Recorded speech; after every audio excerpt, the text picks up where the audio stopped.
జిల్లా హుజూరాబాద్ మండలం సింగాపూర్ లో రైతులు ఆందోళన చేపట్టారు. వరంగల్ కరీంనగర్ జాతీయ రహదారిపై బైఠాయించి ధర్నా నిర్వహించారు. చెరువు మత్తడి వద్ద నేషనల్ హైవే బ్రిడ్జ్ నిర్మాణంలో కాంట్రాక్టర్ డిబిఎల్ కంపెనీ నిర్లక్ష్యం వల్ల పంటలు నీట మునిగాయని రైతులు ఆరోపించారు.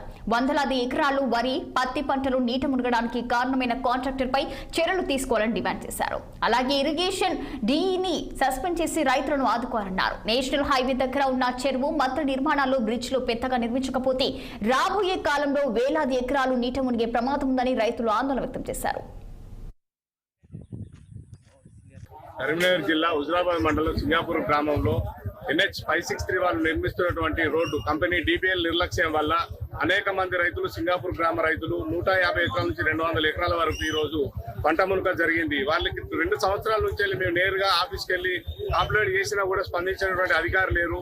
NH ప్రాజెక్ట్ డైరెక్టర్ కృష్ణారెడ్డి గారికి, ఇరిగేషన్ శాఖ కూడా ఈ స్థాయిలో, SC స్థాయిలో కూడా మేము వాళ్ళకు కంప్లైంట్ చేయడం జరిగింది. ఇప్పటి వరకు కూడా ఎవరు స్పందించకపోవడం వల్ల నేటి రాత్రి వచ్చిన వర్షానికి కట్టదిగి, చెరువు కట్టదిగి వాళ్ళకి సరైన బ్రిడ్జిలు నిర్మించకపోవడం వల్ల, ఓవర్ఫ్లో వాటర్ కు సరైన బ్రిడ్జిలు నిర్మించకపోవడం వల్ల నేడు ఆ వరద పొలాల చెరువు కట్టదిగి పొలాల్లో పోయి 150 ఎకరాల నుంచి 200 ఎకరాల నష్టం, పంట కోతకొచ్చిన సమయంలో ఈ విధంగా జరగడం రైతులకు తీరని లోటుగా జరిగినది. దీనిపై స్పందించి అధికారులందరూ రైతులకు నష్టపరిహారం కట్టిస్తూ ముందు కూడా ఈ పరిస్థితి రాకుండా ఉండాలని చెప్పి భవిష్యత్తులో కూడా సరిపడే బ్రిడ్జ్ నిర్మిస్తారని ఆశిస్తూ దయచేసి సింగాపూర్ రైతులను ఆదుకుంటారని చెప్పి రైతుల పక్షాన అందరూ తెలియజేసుకోవడం జరుగుతుంది. ఇంకా వారం రోజులైతే పంట కోతలు జరిగే సమయంలో అన్ని విధాల ఖర్చు పెట్టుబడులు పెట్టి అన్ని చేతికి అందే టైంలో ఇంత నష్టం జరిగింది. దీని ముఖ్య కారణం ఇరిగేషన్ శాఖ మరియు DBL కంపెనీ వాళ్ళ నిర్లక్ష్యం. ఎన్నిసార్లు వాళ్ళ దగ్గరకు చెప్పుకున్నా కూడా ఎవరు రెస్పాండ్ కాలేదు.